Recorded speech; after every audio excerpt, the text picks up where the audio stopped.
Okay, American Literature, 1865 to 1914, Part 3.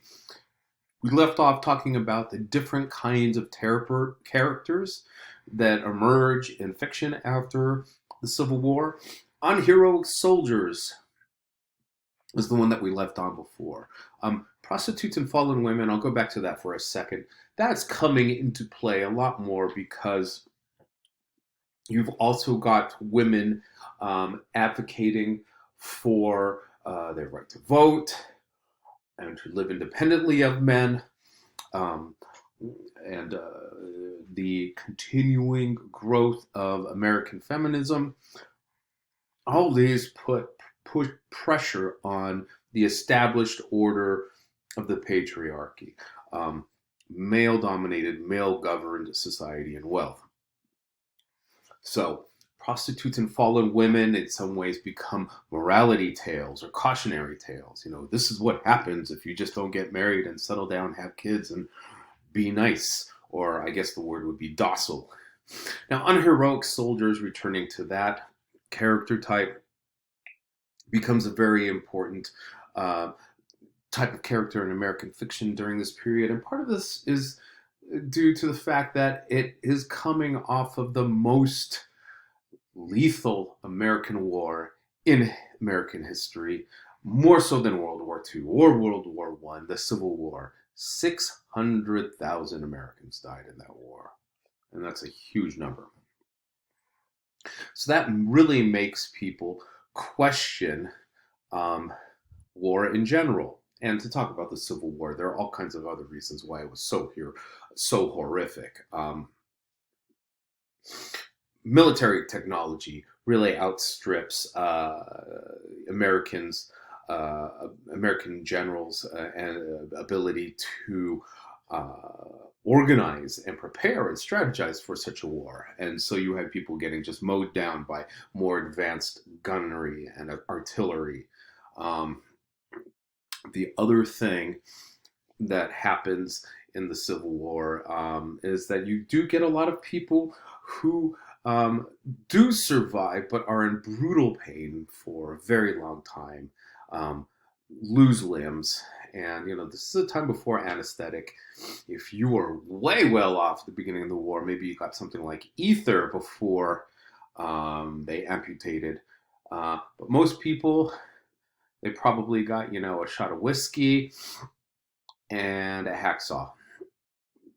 And they took it from there. So just being around those images and hearing those stories really makes people question, you know, the nobility of war. Before this, Americans had been fighting and were you know, very popular and very considered, very much considered to be justified or noble wars. The War for Independence, for example, and the War of 1812. Both of those, it seems very clear. I mean, and for us today, the Civil War seems very clear too, but the carnage so much of one American against another American really made people stop and think. And I think part of this unheroic soldier theme comes out of the American population, the American imagination, really not knowing how to get their head around the reasoning of the war. You know, I mean, despite what anybody says anywhere else on some hokey news website, it was about abolition. It was about ending slavery. So there you go on that.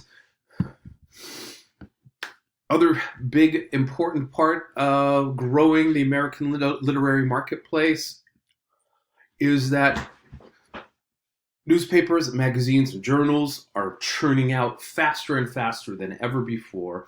And part of that is due to the fact that you've got greater technology in terms of printing presses being refined. You also have better transportation systems being developed all the time to get that literature out to people. And many writers we will see in this period began as journalists and continue to do journalism work throughout. The other thing is that periodicals, some of which are still with us today, like Harper's, would publish fiction by major authors of the period. So you would get like a monthly magazine that would not only have news stories, but it would also have fiction and maybe a little bit of poetry, etc. And periodicals also gave rise to the literature of argument. Um,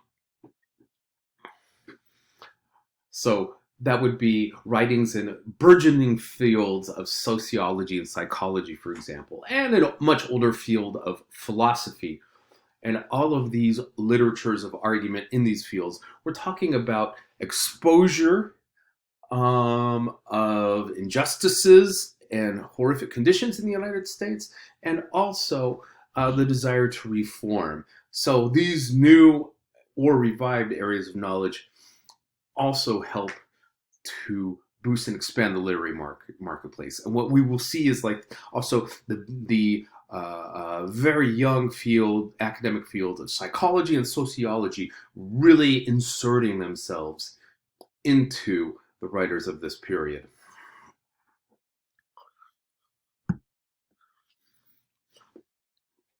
And after the Civil War, we also start to get this idea of the great American novel. Part of that is due to the fact that America, as a creator of its own specialized literature, is really, really coming into its own. And it doesn't look or feel like literature anywhere else. And with America as this new kind of nation, not only a new nation, but a newly structured kind of nation, a democracy, that also brings to mind the fact that, because it is so different from any other nation on earth, that it, by its very nature, needs to have its own novel that kind of encapsulate that differentness of America. Now, this is all kind of related to the idea of American exceptionalism. And that's an idea, or if we want to call it mythology, that we still have around us today. That America is somehow different than everywhere else in the world. And by different, a lot of people would suggest special. And therefore, the ideas that would work well in other places would not, could not, or should not work in America. Think about, things like, say, healthcare for all its citizens. American exceptionalism is often put forward as that idea to not have it. Some people would call it socialized healthcare, as if socialism is such a bad word. When they think of places like Venezuela or Cuba or Russia, but those are all different incursions of fascism being called socialist. They don't really ever mention Scandinavia, Norway, Sweden, very successful socialist economies where they've made it work. A little bit of a digression. But let's talk a little bit about realism and naturalism. These are two really important genres within American fiction, but also in European fiction as well. Realism really takes hold. Now, realism is a word, lowercase r, that just means anything that approximates, reflects real life, but it means something very, very different when we're talking about literature. It's a 19th century genre of great importance and popularity. William Dean Howells, really important novelist of the day, talks about it as being nothing more, nothing less than the truthful treatment of the material. So think about it as warts and all fiction. Nobody's perfect, nobody's ideal, but everybody has flaws, but also everyday motivations, loves, fears, likes, dislikes. Some realists go deep into internal psychological states, like what processes or modes of reasoning are going on in somebody's mind that end up making them behave or think the way they do. And it can even be emotional states too. So what you get is this exploration deep into the mind of the characters that we really haven't seen before in any kind of, at least not in the breadth and depth that we're going to see it during the 19th century. And we'll talk more about this as we get closer, but suffice it to say, it's coming. And Mark Twain uses realism to talk about vernacular storytelling. In other words, everyday storytelling from regions in the way that they told those stories. So not only is it about local storytelling, but it's also about local language.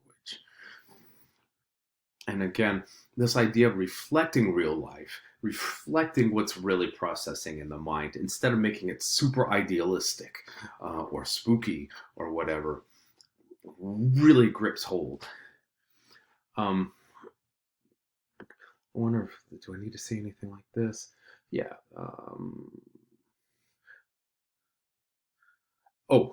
James and Wharton, we can also add, are both, writers in the realism genre, but they tend to use upper class characters because that's who they were. They were upper class writers in their work. Twain, on the other hand, is more interested in everyday, working class, and even rural characters, country characters, and that informs his realism. Sometimes his realism is kind of, referred to as regional or local color, if that makes sense. Now, naturalism is kind of like realism taken to an even farther extent. In realism, you have people that, have everyday challenges and thought processes, ups and downs. They tend to be in the middle of society. But naturalism usually is from people on the very edges of society in one way or another. They're very poor, or they're very confused, or maybe even sick in some way. And the other thing is that the characters have very limited agency, very limited ability to act on their own. They tend to be swept far and wide like a small boat upon a rough sea by forces beyond their control. Biology, their hereditary leanings, social forces in their environment, by their own psychological walls or deficiencies or faulty thinking. It's almost like they're destined to have things go wrong. Naturalism usually does not have a happy ending. Realism often does. And world is more random than predictable. It's a lot more nihilistic in some ways. And like I said, no happy endings. But again, we'll get to more of that as we move a little bit farther. But a little bit of a preview of what's going on in fiction. And then we got this huge quote by Zola. The only point I really want to point out here, determinism, the idea that a person's life is already determined by and large by social forces, by what class you are,